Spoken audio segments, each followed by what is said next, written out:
Alright, sounds of nature muna tayo. Medyo toxic sa bahay, toxic sa trabaho. Dito tayo. Ako mahilig talaga ako sa mga kalikasan. Yan, tunog na huni ng ibon, yung medyo tahimik. Gusto natin pakinggan, kaso medyo makulimlim, wala yung mga ibon ngayon.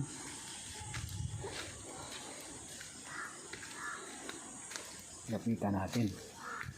Yan si Uwak ay lasa ko may anak, may sisiw yan eh, may inakay. Isa rin sa matalinong ano yan eh, ibon. Yan. Dati na ako dito bumalik. Binabalik-balikan ko. Memorable tong aking yan. Ano yun? Andyan sila oh. Ayun. Hindi ko na ma-zoom. Wala, mahina ang cellphone natin mga guys. Hindi ko makita si Uwak. Oh, wala eh. Nakatago. Anyway, nandiyan siya sa sanga.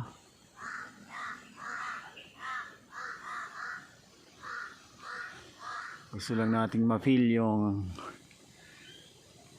kalikasan.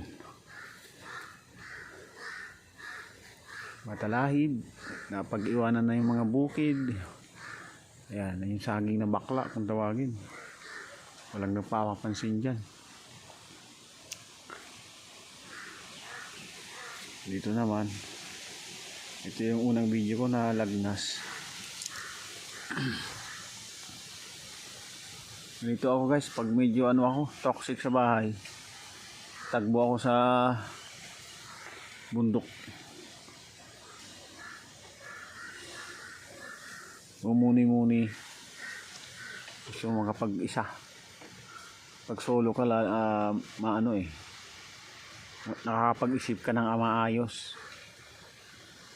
Walang tunog ng sasakyan, tunog ng radyo, diba?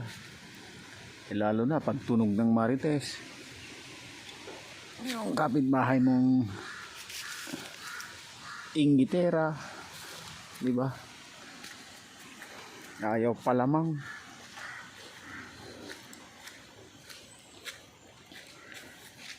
Tagbo tayo para ma-scapegoat lang. Ayan, mga puno-puno. Pag nandito tayo sa mga puno-puno, nakaka-release ng stress eh.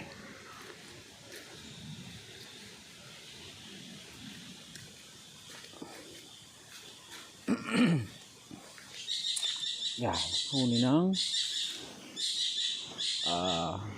kingfisher.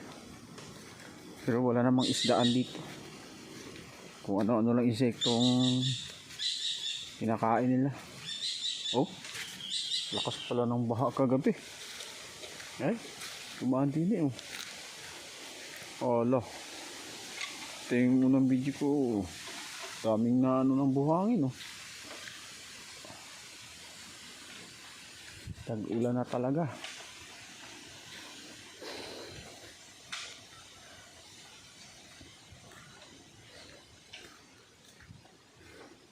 Kukuha tayo yung katawan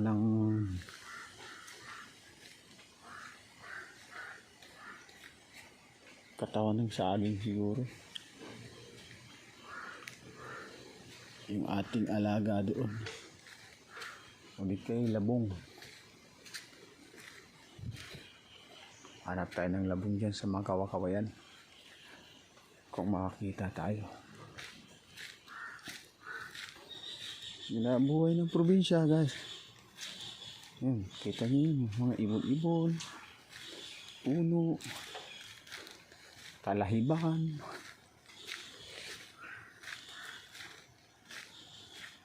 Ikot-ikot ka lang sa bukid ng mga isa oras, tanggal ng stress. Yan guys, kawayanan.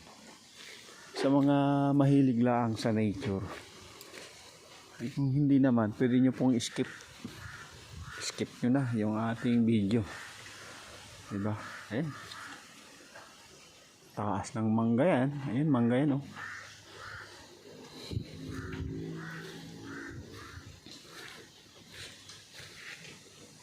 Kaso nga lang malamok. Yun ang kalaban natin, lamok.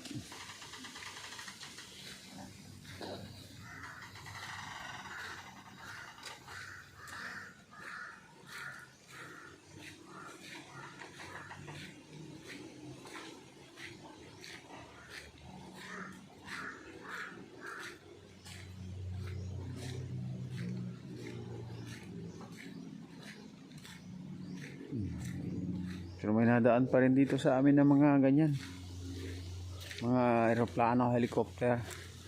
Naaalala mo pa rin ang city.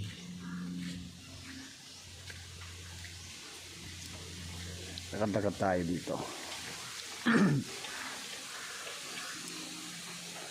Kung anong pwedeng makita. Yeah. Malago na mga damo dahil tag-ulan.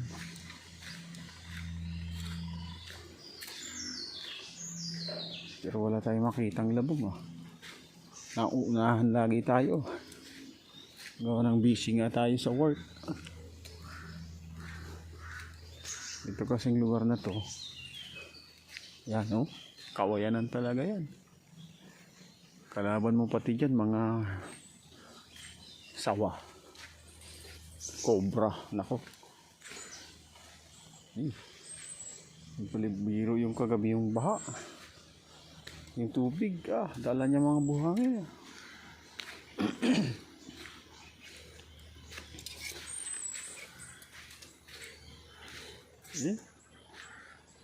Ito kasi sa taas mayroong bahay, yung mga basura nila.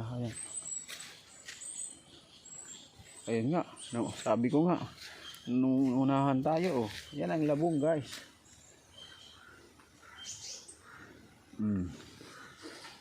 Nakuha na.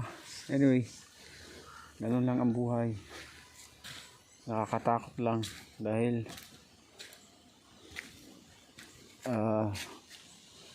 liblib nga ito. Tapos ito nga yung pinaka nangyaring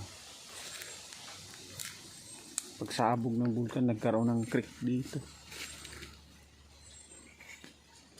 Ito buhay naman ang mga kawayan.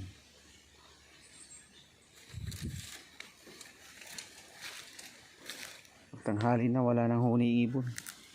Ang ibon ito, ayan, ibon. Yan. Hindi natin ma-zoom. Wala tayong pang zoom. Makikita natin yan siguro. Yan. So yan sila nakatira sa mga puno-puno.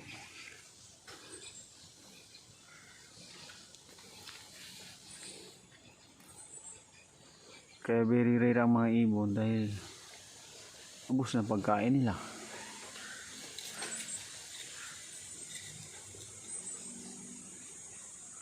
Sinisira ng mga tao ang kalikasan. Anyway guys, salamat. Tayo'y nakapag-relax ng konti.